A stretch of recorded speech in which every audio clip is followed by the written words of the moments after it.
Malam Hassan, shin ko za ka iya tunasar da ni addu'an da ake karantawa kamun shiga banɗaki? Ƙwarai kuwa, in ka zo shiga banɗaki sai ka ce, Bismillahi, Allahumma inni a'udhu bika min al-khubsi wal khaba'is. Ma'ana, da sunan Allah, ya Allah, ina neman tsarinka daga sharrin dukkanin masu sharri. Bayan nan sai ka shiga da kafar hagu. Masha Allah, hakan ya yi kyau. To shin ko akwai wani addu'an da ake karantawa yayin fita daga banɗakin? Ƙwarai kuwa akwai. Yayin fita daga banɗakin sai ka ce, Gufranaka, ko kuma ka ce, Gufranaka Allahumma. Ma'ana, ina neman gafararka ya Allah. Na gode ƙwarai Malam Hassan.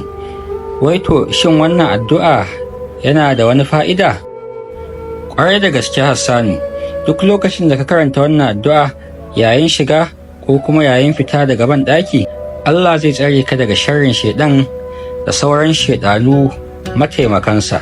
Insha Allah zan yi ta karanta ta kuma zan koyar da 'ya'yana yadda ake karanta wannan addu'a. Assalamu alaikum. In kai sharing wannan addu'an zuwa ga 'yan uwa, Allah zai baka ladan da suka samu a duk sanda suka karanta ba tare da an taɓa komai daga ladansu ba. Pass on.